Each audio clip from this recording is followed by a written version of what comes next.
يا أيها الذين آمنوا ادخلوا في السلم كافة ولا تتبعوا خطوات الشيطان إنه لكم عدو مبين.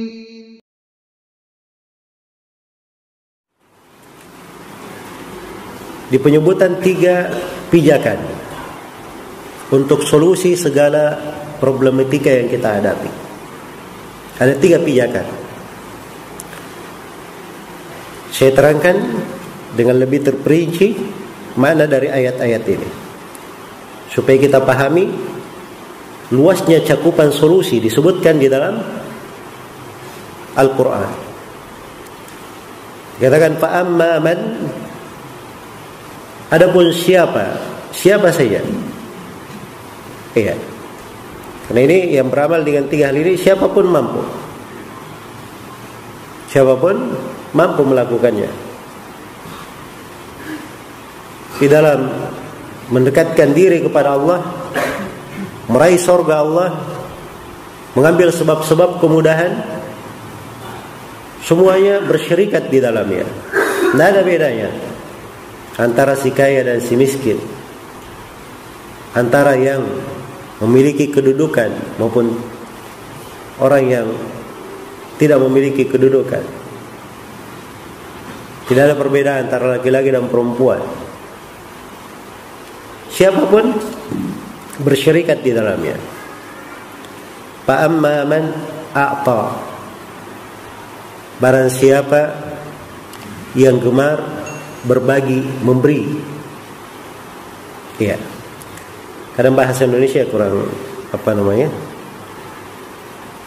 bisa mewakili makna kalimat-kalimat dalam bahasa Arab, kecuali dengan beberapa kata mungkin bisa seperti atau di sini artinya memberi, berbagi. Ditafsirkan dengan 3 penafsiran. Penafsiran yang pertama, apa? Dia berbagi, artinya dia memberi kelebihan dari hartanya. Bahasa lainnya dia bersedekah. Bahasa lainnya dia bersedekah. Iya. Penafsiran yang kedua, apa? Dia berbagi, kata Al-Hasan Al-Basri, as-sidq min qalbihi. Dia berbagi, memberi as-sidq dari hatinya. As-sidq dari hati itu artinya keikhlasan dan ketulusan. Kesungguhan, keikhlasan dan ketulusan. Dan penafsiran yang ketiga, apa? Itu artinya dia memberi hak Allah atas dia. Ini penafsiran yang paling luasnya. Iya. Dan kaidah di dalam ilmu tafsir, sebuah ayat kalau ditafsirkan dengan beberapa penafsiran dan teks ayat itu mencakup semuanya, maka semua pendapat itu diterima untuk menafsirkan mana dari ayat. Karena itu saya sebut 3 ucapan ulama ahli tafsir terkait dengan ayat. Jelas ya? Ini bukan pembahasan fikih. Ada 3 pendapat. Boleh ikut ini, boleh ikut itu. Tidak. Ini semuanya makna-makna yang tercakup di dalam ayat. Hak Allah terhadap seorang hamba itu banyak. Ada yang terkait dengan harta. Makanya di harta itu ada namanya kewajiban dalam harta. Kita orang Indonesia biasanya menyebutnya zakat. Dan ada di dalam harta hak Allah, tapi dia bersifat anjuran. Iya. Kita biasanya menyebutnya sedekah. Ya saya bilang kita bahasa Indonesia ya, tapi kalau bahasa Arab zakat dan sedekah itu bersyirikat antara yang wajib dan yang sunnah. Iya. Itu dari hak Allah. Dari hak Allah juga ada yang terkait dengan ilmu. Dia gemar berbagi. Allah memberinya nikmat ilmu. Dia berbagi ilmu kepada manusia. Dia beri ilmu itu kepada manusia. Nah, ini dari sebab kemudahan. Bahkan jalan menuju surga. Dan sebab segala kebaikan. Karena itu Rasulullah sallallahu alaihi wasallam bersabda, "Khairukum man ta'allama al-Qur'ana wa 'allama." Sebaik-baik di antara kalian adalah siapa yang mempelajari Al-Qur'an dan mengajarkannya. Iya. Sebagaimana berbagi, dia bisa berbagi manfaat, tenaga. Iya. Ada saudaranya datang minta nasihat kepadanya, dia beri nasihat. Karena itu hak muslim terhadap muslim yang lainnya ada 6. Di antaranya, idza stansahaka fansahhu. Kalau dia minta nasihat kepadamu, maka nasihatilah dia. Dan nasihat itu umum ya, bahasa. Kalau kita bahasa Indonesia kadang seperti yang saya bilang tadi, kurang di dalam mentakbir. Nasihat dalam bahasa Arab itu tidak bermakna seorang ada yang keliru kita nasihati, ada yang kurang dia lurus. Itu bentuk nasihat. Tapi nasihat itu misalnya saya ingin bantu seseorang, saya beri bantuan yang paling bagus, itu nasihat. Saya kerjakan sebuah pekerjaan, saya kerja dengan paling lengkap dan sempurnanya, itu nasihat dalam bahasa Arab. Bisa diartikan ketulusan dan kesungguhan. Iya. Itu berbagi juga, seorang kepada saudaranya minta pendapat, minta ide, dia beri hal yang bagus, dia bantu, dia berbagi. Atau ada saudaranya yang minta lewat, kemudian sedang mengangkat barang, sulit diangkat, dia berbagi dengan tenaga untuk mengangkat bersama barang itu. Itu bentuk dari berbagi juga. Bentuk dari berbagi juga. Itu tercakup dalam kata a'ta. Maka cakupannya luas. Cakupannya luas. Karena itu sebab kemudahan, kalau diperiksa di dalam penafsiran itu tadi, memang ada terkait khusus. Misalnya menuntut ilmu agama. Rasulullah sallallahu alaihi wasallam bersabda dalam hadits Abu Hurairah riwayat Muslim, "Man salaka tariqan yaltamisu fihi ilman, sahhalallahu lahu bihi tariqan ilal jannah." Siapa yang menempuh sebuah jalan, dia mencari ilmu di dalamnya, maka Allah subhanahu wa ta'ala akan memudahkan untuknya jalan menuju ke surga. Dimudahkan untuknya jalan menuju ke surga. Iya. Ya, kalau dia gemar berbagi, mengajarkan, memberi manfaat kepada orang, maka itu adalah sebab yang membuat dia dimudahkan. Wallahu fi aunil abdi ma kana al abdu fi auni akhi. Hadits Abu Hurairah riwayat Muslim, Allah selalu membantu seorang hamba sepanjang hamba ini membantu saudara ya. Iya. Karena itu gemar saja berbagi, kan dimudahkan dalam banyak hal. Iya. Nah, itu diantara perkara yang banyak manusia lalai darinya. Dan ini dicatat baik-baik perkara ini, sebab mudah dilakukan dan terkait dengan berbagai jenjang ibadah. Iya, kita gemar mendoakan saudara kita. Kita gemar mendoakan saudara kita. Ada seorang misalnya lagi kesusahan, kita doakan semoga Allah memberikan untuknya apa? Kemudahan. Kita lihat saudara kita dimanapun dia berada, kita doakan semoga Allah memberi taufik kepadanya, keselamatan. Iya. Bahkan terhadap saudara kita yang menzalimi kita saja, kita doakan kebaikan. Semoga Allah memberi hidayah kepadanya dan menyelamatkannya dari kejelekan. Sebab kalau dia doakan untuk saudaranya sesuatu, di dalam hadits yang diriwayatkan oleh Imam Muslim, ya, seorang itu kalau dia da'a li akhihi bi dhahril ghaib, dia mendoakan untuk saudaranya, tidak didengarkan oleh dia, dalam keadaan tidak ada yang mengetahui, maka malaikat akan berkata amin walaka bimithlihi, amin, dan semoga Allah beri kamu yang semisal dengannya. Jelas ya? Iya. Kalau mau dimudahkan menikah, gampang aja, doakan saudara kita, semoga Allah mudahkan dia menikah. Malaikat akan berkata apa? Amin, dan semoga Allah memberi kamu semisal dengannya. Jelas ya? Ya. Begitu fikih di dalam kehidupan, membuat hati itu cinta kepada saudara, gemar mendoakan. Dia berbuat jelek pun kepada kita tidak mendoakan kejelekan. So khawatir juga ya kalau malaikat berkata amin, dan untuk kamu semisal dengannya. Jelas ya? Doakan supaya dia dapat hidayah.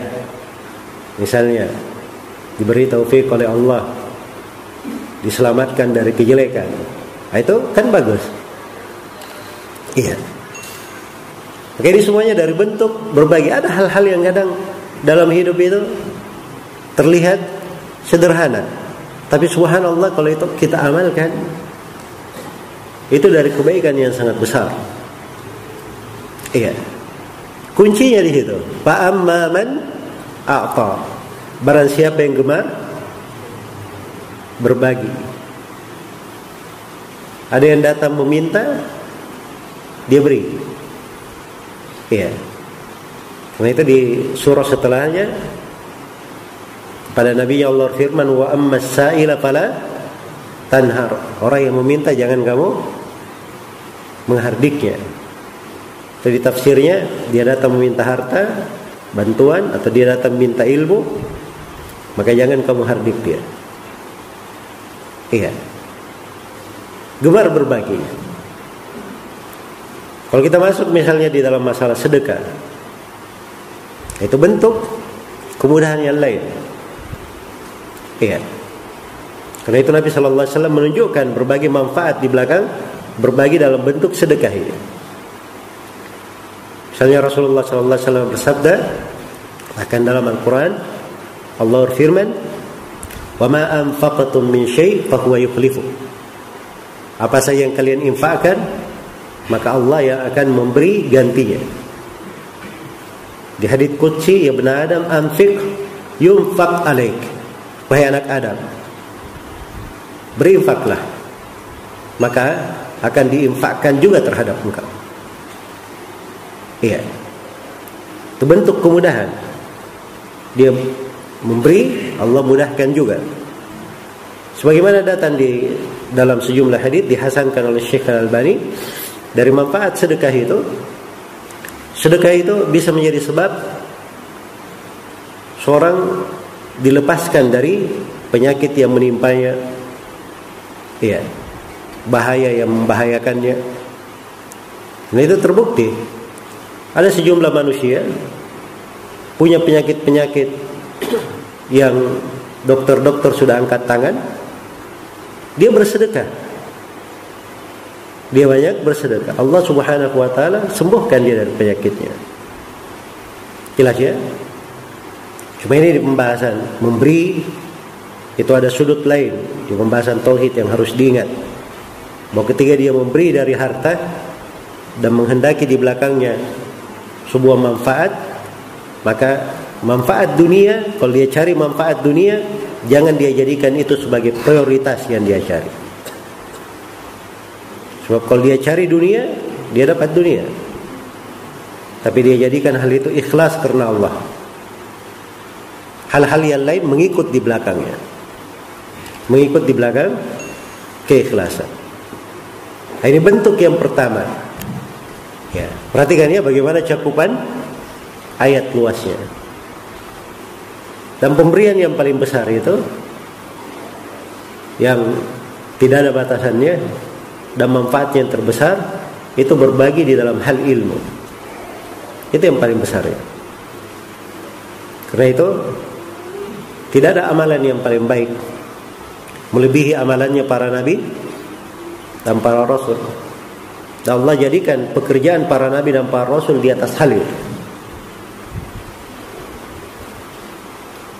Kata Nabi Isa, Allah berfirman tentang Nabi Isa, wa ja'alani mubarakan aina ma kuntu. Allah menjadikanku sebagai orang yang berberkah dimanapun saya berada.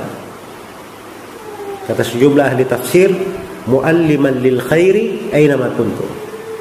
Saya dijadikan oleh Allah orang yang mengajarkan kebaikan dimanapun saya berada. Jadi dia berberkah paling besarnya dalam bentuk yang seperti itu. Jelas ya? Maka ini dasar yang pertama. Famaman a'ta. Yang kedua, wattaqa, dan dia selalu bertakwa. Dia selalu bertakwa. Iya. Ada yang mengatakan bertakwa di sini mutlak, bertakwa kepada Allah.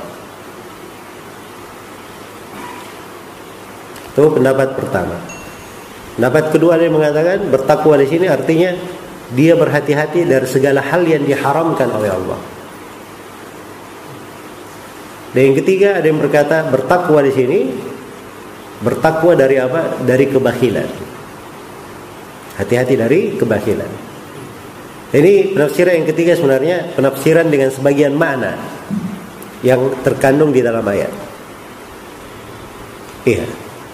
Paling luasnya adalah makna bertakwa kepada Allah. Karena takwa itu adalah menjalankan segala yang diperintah dan meninggalkan segala yang dilarang. Itu yang disebut dengan takwa. Anta'mala bi ta'atillahi ala nurin minallah tarju thawab Allah. Wa tatruka ma'siyatallah ala nurin minallah takhafu iqab Allah. Takwa dalam kau beramal ketaatan kepada Allah di atas cahaya dari Allah.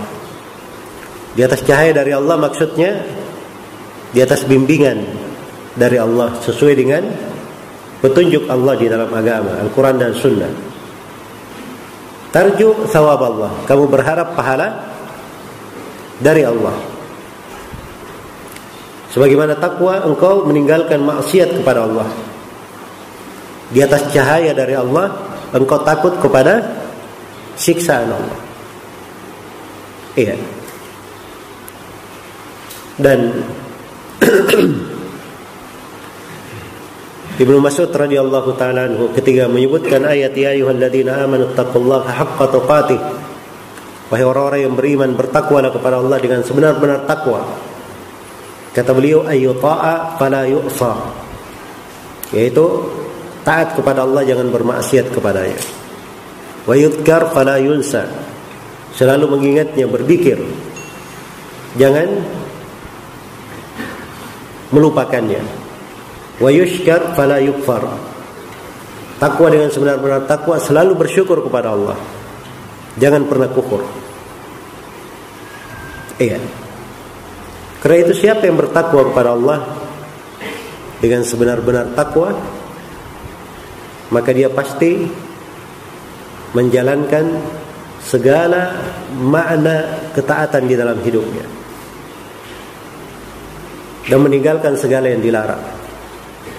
Itulah hakikat dari takwa. Dan siapa yang berada di atas ketakwaan ini, itu kunci segala kemudahan baginya. Dan itu solusi untuk segala masalah yang dia hadapi dengan takwa. Dia ada masalah. Ini di hari-hari ini saya belajar, saya nggak bisa membedakan mana yang hak, mana yang batil. Saking banyaknya orang-orang yang mengajar. Iya. Maka itu kuncinya di takwa. Kuncinya di takwa. Karena kalau dia bertakwa, Allah berfirman, ya ayyuhalladzina amanu in tattaqullaha yaj'al lakum furqana.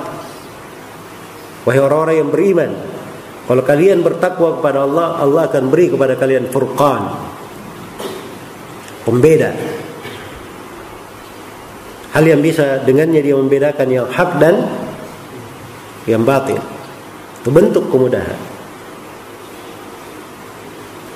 Sebagaimana Allah Subhanahu wa taala berfirman, "Ya ayyuhalladzina amanu taqullaha wa aminu bi rasulih yu'tikum kiflayn min rahmatih wa yaj'al lakum nuran tamshuna bihi wa yaghfir lakum." Wahai orang-orang yang beriman, bertakwalah kepada Allah dan berimanlah kepada Rasulnya, Allah akan memberi untukmu dua bahagian dari rahmatnya. Luar biasa ya kalau seorang diliputi oleh rahmat Allah Subhanahu wa ta'ala dan diberi cahaya, dia berjalan dengannya. Nggak ada masalah. Semua manusia dalam kegelapan, tidak melihat apa-apa, ya sulit menentukan di mana arahnya. Begitu berjalan khawatir banyak rintangan-rintangan di jalan, kerikil-kerikil, lubang-lubang, bahaya-bahaya yang bisa menjerembabkannya ke dalam lubang. Tapi orang yang bertakwa, dia punya cahaya, meneranginya. Dia bisa melihat jalannya. Dan itu sumber kebaikan. Wa yaghfir lakum, dan Allah akan mengampuni dosa-dosa kalian. Iya. Makanya kaidah tetap di dalam Al-Quran, takwa itu solusi dan jalan keluar untuk segala masalah. Wa may yattaqillaha yaj'al lahu makhrajan wa yarzuqhu min haitsu la yahtasib. Barang siapa yang bertakwa kepada Allah, Allah akan jadikan untuknya jalan keluar, dan dia akan diberi rezeki oleh Allah dari arah yang tidak pernah dia sangka. Iya. Karena itu kata sebagian as-salaf, maftaqara taqiyun qad. Orang yang bertakwa itu sama sekali tidak pernah menjadi fakir. Tidak perlu dia khawatir. Karena tidak ada ceritanya orang yang bertakwa itu menjadi apa? Menjadi fakir. Ya tapi masalahnya hitungan fakir itu apa dulu? Itu aja. Yang dianggap fakir itu dia tidak punya kecukupan dunia. Itu fakir salah satu bentuk di pandangan manusia. Tapi bagi orang-orang yang memiliki kekayaan hati, itu bukan fakir, itu bukan kefakiran, itu bukan kekurangan bagi mereka. Jelas ya? Kalau dia sudah kaya hatinya, kekurangan di dalam kehidupan dunianya, apa yang melekat di tubuhnya, apa yang berada di sekitarnya, dari tempat tinggal, keluarga, anak-anak, harta, itu bukan menjadi masalah baginya. Iya, karena kekayaan yang sejati itu kekayaan di dalam hati. Dalam hadits Abu Hurairah yang diriwayatkan oleh Imam Al-Bukhari dan Muslim, Rasulullah sallallahu alaihi wasallam bersabda, "Laisal ghina an kathratil arad, innamal ghina ghinan nafs." Bukanlah kecukupan itu dengan banyaknya harta benda. Tapi kecukupan itu, kekayaan itu adalah kekayaan di dalam hati. Ya, itu inti kecukupan. Ya, kalau dia bertakwa kepada Allah, yaj'al lahu makhraja, diberi untuknya makhraja, jalan keluar. Wa yarzuqhu min haitsu la yahtasib, dan dia diberi rezeki dari arah yang tidak pernah dia sangka. Iya. Di atas pembahasan ini, sebagian ulama menulis buku-buku khusus, diberi tema dengan nama Al-Faraj Ba'da Syiddah, jalan keluar setelah kesusahan. Karena selalu ada jalan keluarnya untuk orang yang bertakwa. Iya, banyak buku yang tulis, ada yang bertulis berjilid-jilid, berbagai buku kalau mau baca di dalam hal tersebut. Tapi di kesempatan ini melekat di ingatan saya sebuah kisah menarik, subhanallah. Ada seorang syekh, dia pengajar Al-Quran dan mengajari manusia kebaikan. Dia duduk mengajar orang-orang kebaikan di masjid. Ya. Suatu hari dia tidak memiliki sesuatu apapun yang bisa untuk dimakan. Sesuatu yang bisa untuk apa? Untuk dimakan. Maka syekh pengajar Quran ini, dia melihat kondisi dirinya, dia berijtihad, keliru dalam ijtihadnya. Ini saya kondisinya sudah darurat. Tidak apa-apa saya mengambil sesuatu dari rumah tetangga.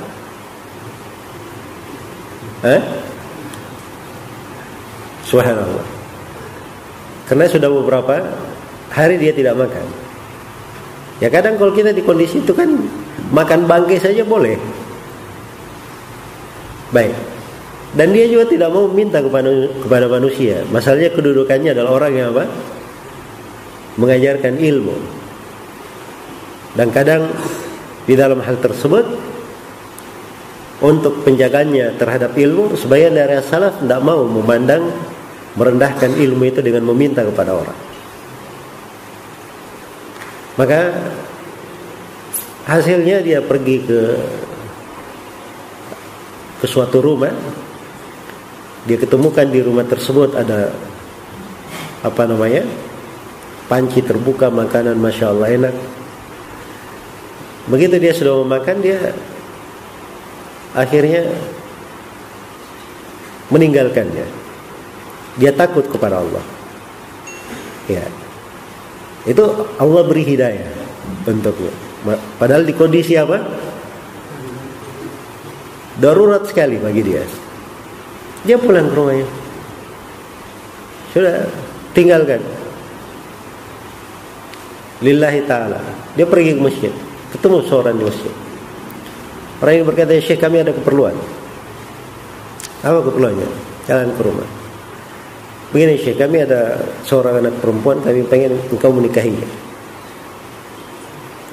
Iya. Bagaimana kalau antum ditawari?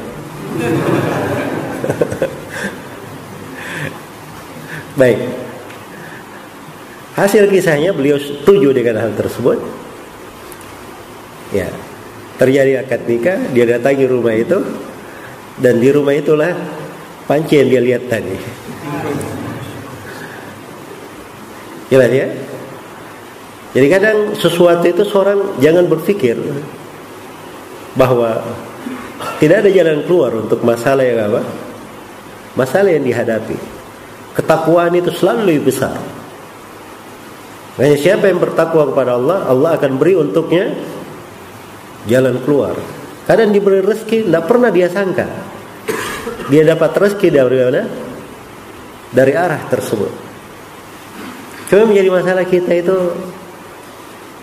seperti yang dikatakan oleh Nabi sallallahu alaihi wasallam pada sebagian sahabat, "Walakinnakum qaumun tasta'jilun." Tapi kalian adalah satu kaum yang terlalu tergesa-gesa.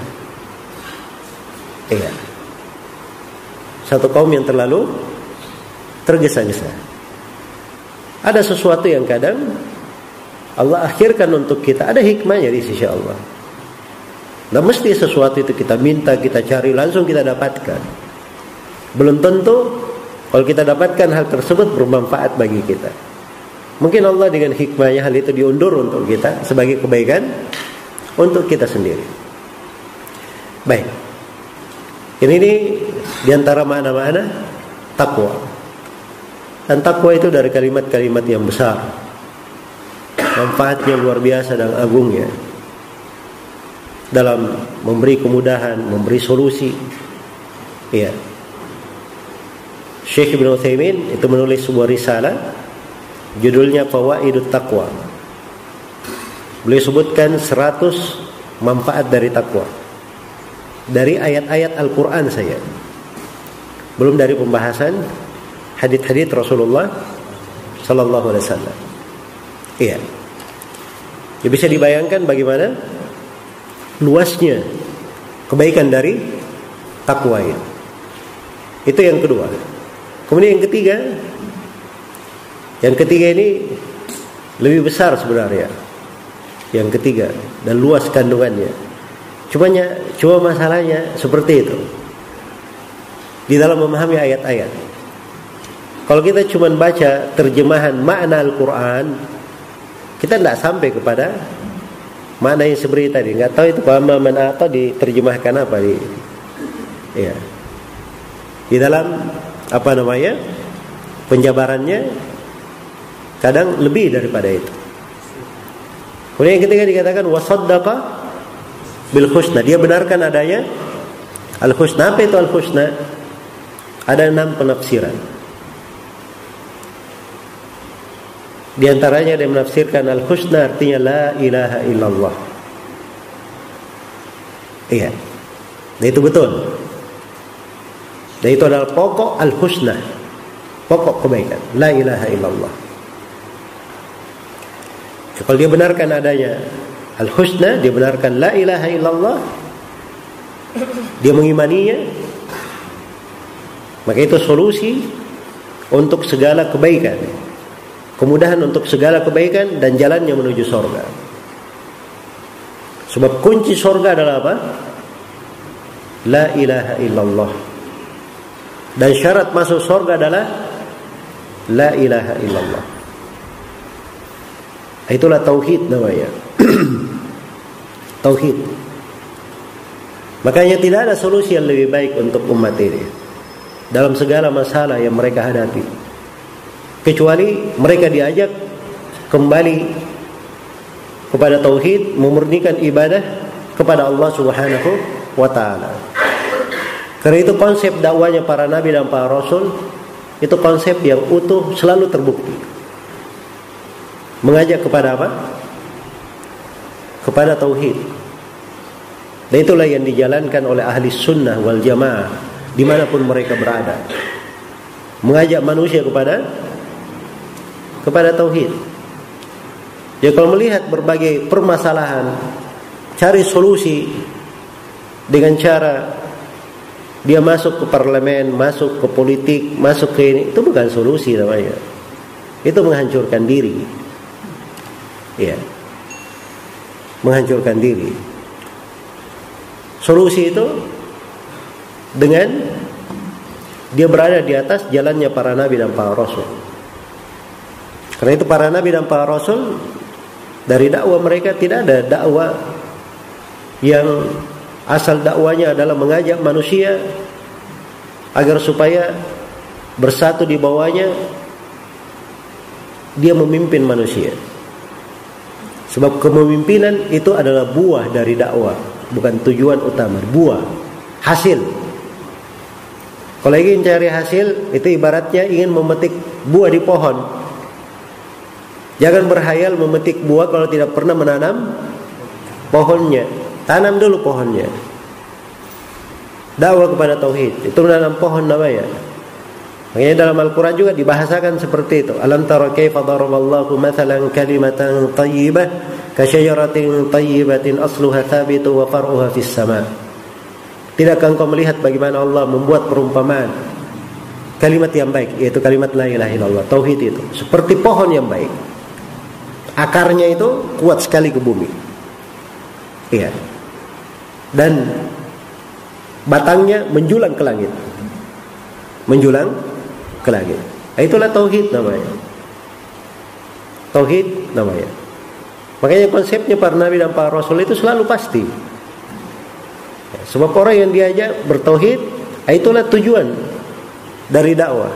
Dakwah itu adalah bagaimana orang yang didakwah itu selamat dari api neraka. Itu yang paling pokok. Bagaimana dia selamat dari api neraka.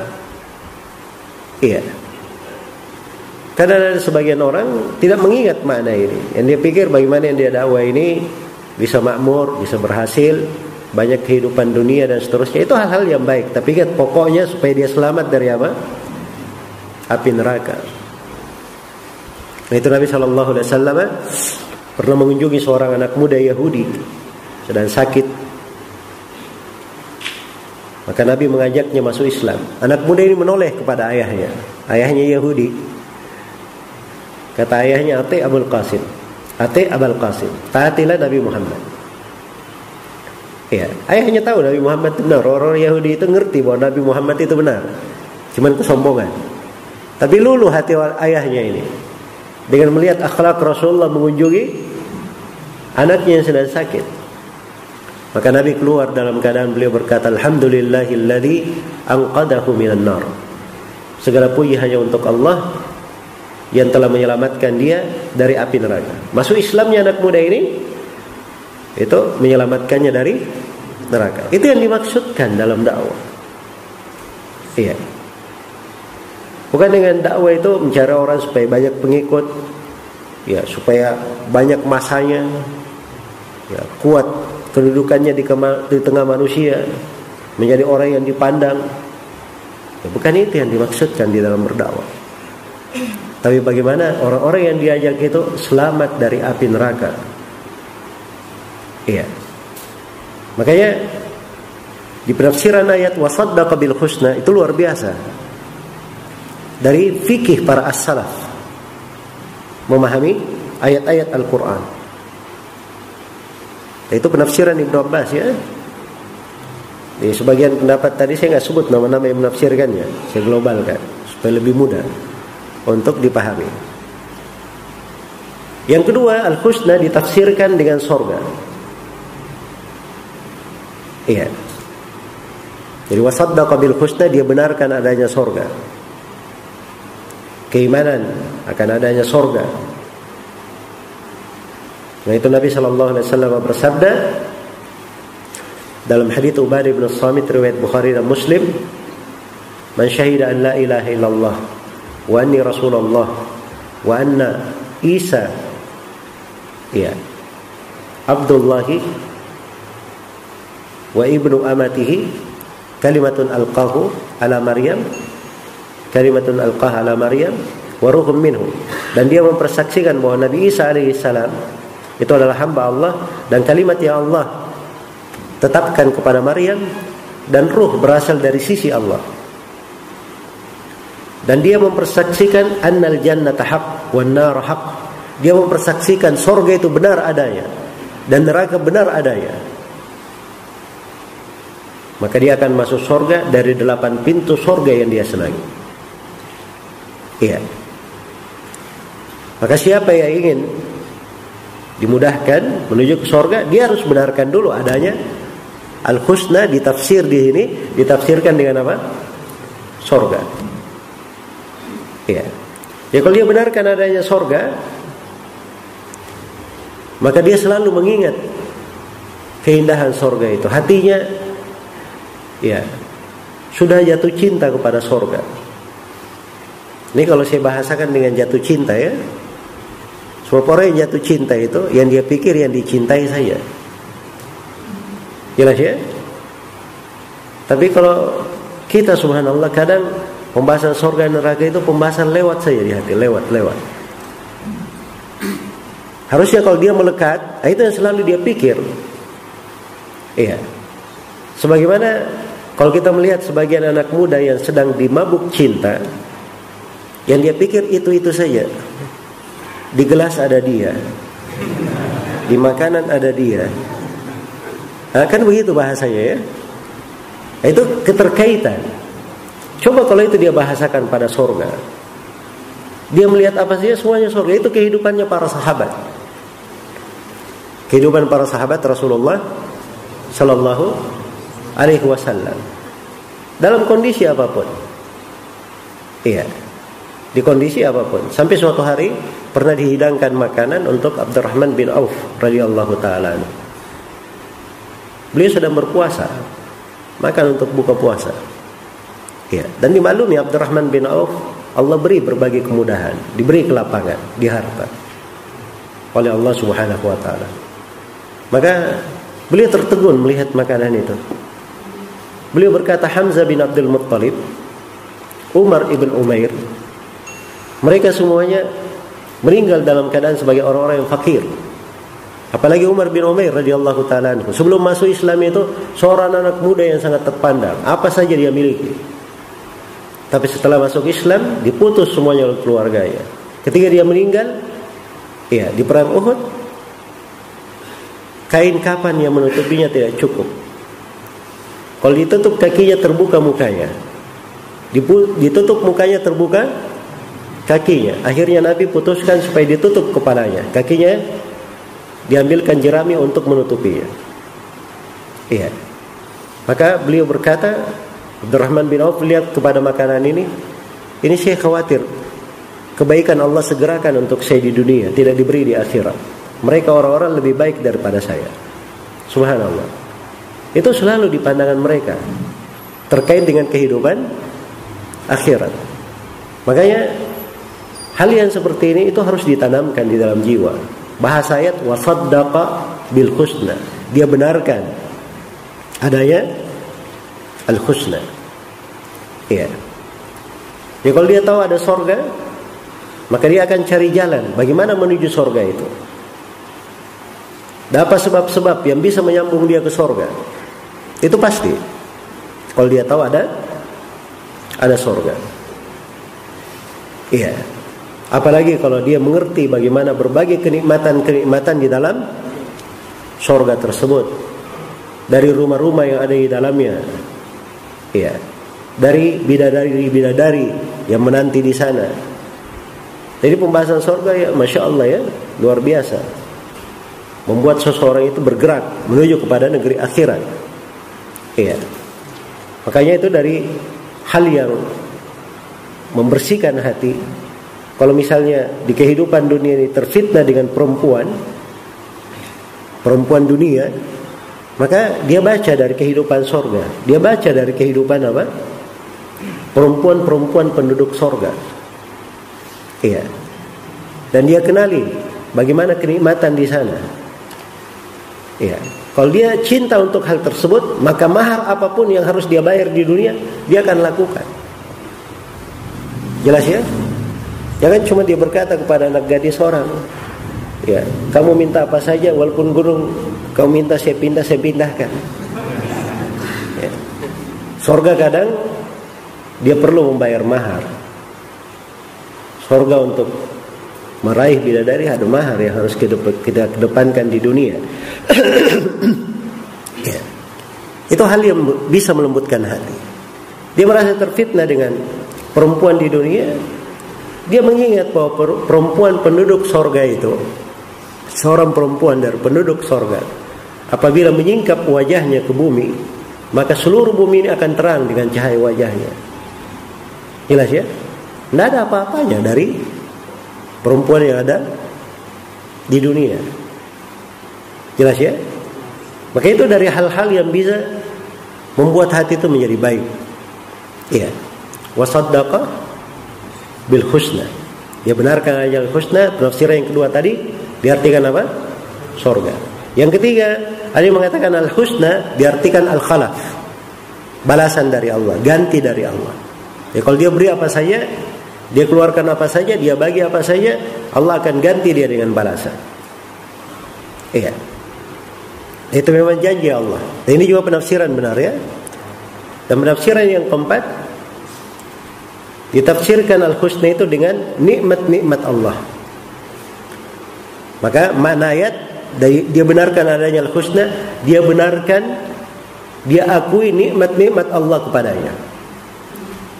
Itu sejalan dengan firman Allah, wa ma bikum min ni'matin fa min Allah. Nikmat apapun yang ada pada kalian, maka nikmat itu datangnya dari Allah.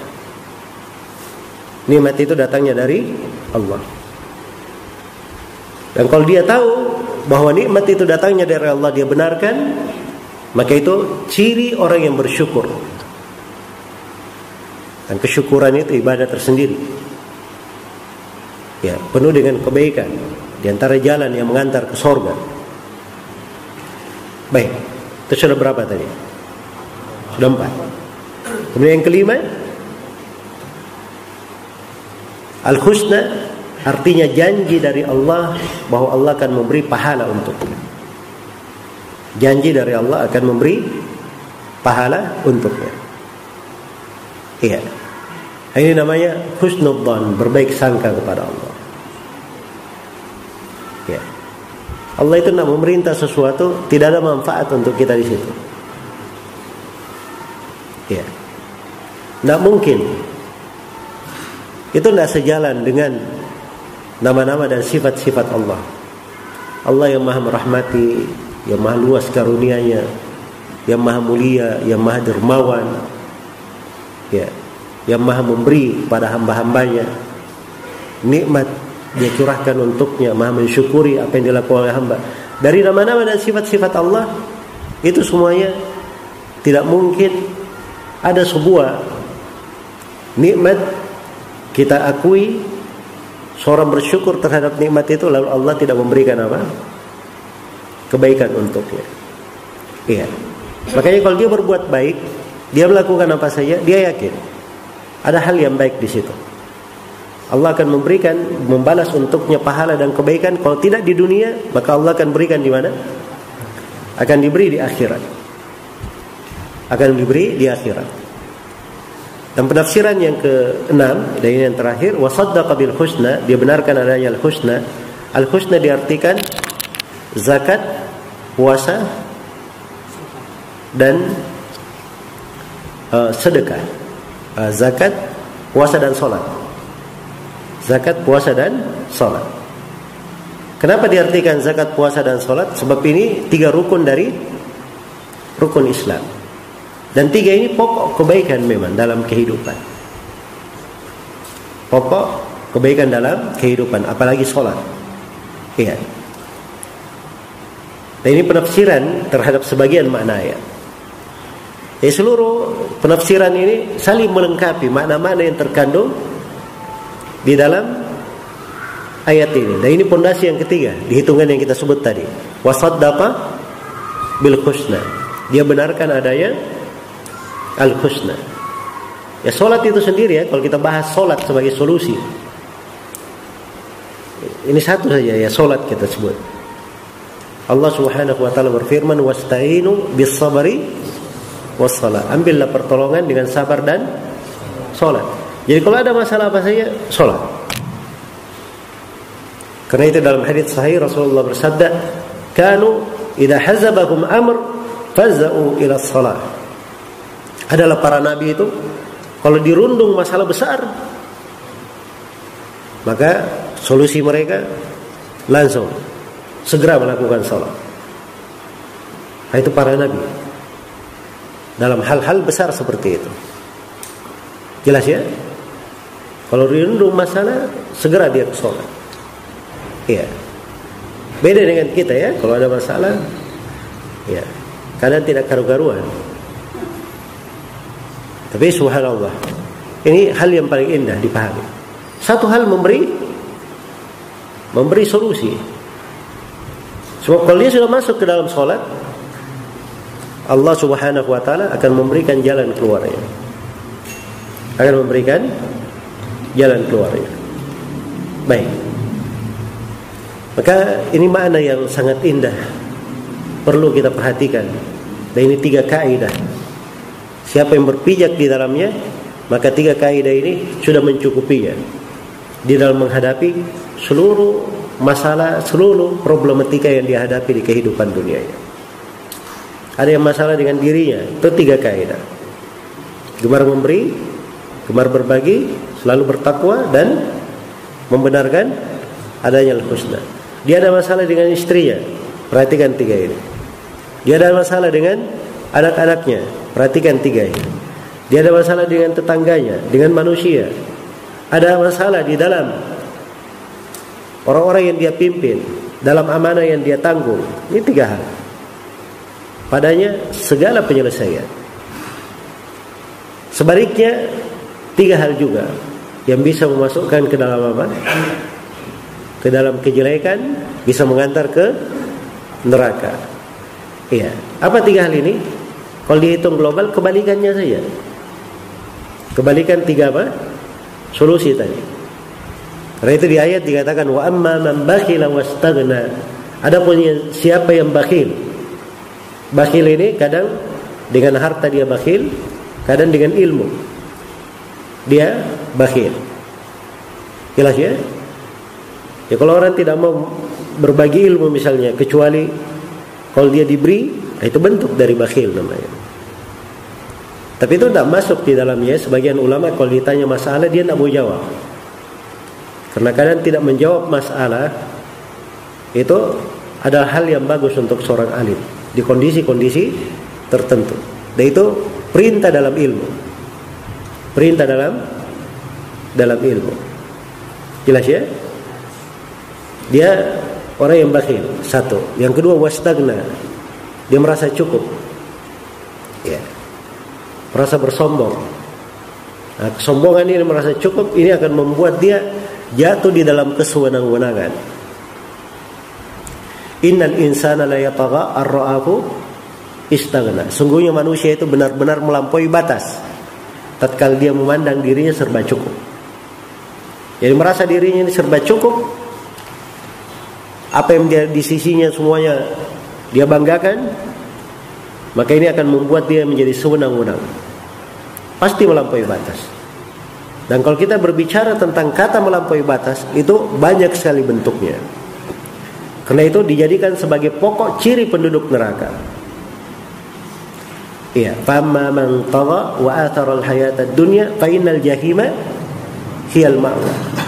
Barang siapa yang melampaui batas dan lebih mengedepankan kehidupan dunia, maka sungguhnya neraka jahanam adalah tempat tinggalnya. Nasallallahu alaihi. Kemudian yang ketiga, wa kadzdzaba bil husna. Dia dustakan al husna. Iya. Pendustaan terhadap al husna di atas 6 tafsiran tadi yang telah kita sebutkan. Setiap hal yang dia dustakan di situ, maka itu menjatuhkannya ke dalam kehancuran. Karena itu semuanya akibatnya sama. Fasan yassiruhu lil usra. Kami akan mudahkan dia kepada kejelekan, kami akan mudahkan dia kepada neraka. Nasallallahu alaihi wasallam. Maka ini kaidah ringkas dari ayat-ayat. Ya, patut kita renungi, selalu kita ulangi di dalam kehidupan. Ilmu itu seperti itu. Iya. Selalu diulangi. Ada waktu kita ulangi setiap hari sampai betul-betul masuk ke hati, sudah menjadi pembawaan hati, ya, maka itu yang memberi manfaat. Tapi kalau kita dengar hari ini, ya besok masih berkesan, lusa masih ada bekasnya, 3 bulan setelahnya beristirahat, ya, ini kadang kurang bagus untuk apa? Untuk hati bagi seorang penuntut ilmu. Semoga Allah Subhanahu wa taala memberi taufik kepada semuanya, memudahkan seluruh jalan kita di dalam kehidupan dunia ini, dan semoga Allah Subhanahu wa taala menggolongkan kita semua sebagai ahli al-yusra, orang yang dimudahkan kepada al-yusra, dan menjauhkan kita semua terhadap orang-orang yang menuju kepada al-usra. Dan semoga Allah Subhanahu wa taala mengampuni segala dosa dan kesalahan, selalu membimbing kita di atas ketaatan, menguatkan kita di atas Islam dan sunnah. Innahu waliyyu dzalika wal qadiru alaih. Ini mungkin yang bisa disampaikan untuk pertemuan di pagi hari ini, dan saya mohon maaf atas segala macam kekurangan. Wallahu taala alam. Subhanakallahumma wa bihamdik, asyhadu an la ilaha illa anta, astaghfiruka wa atubu ilaik. Walhamdulillahirabbil alamin. Wassalamualaikum warahmatullahi wabarakatuh.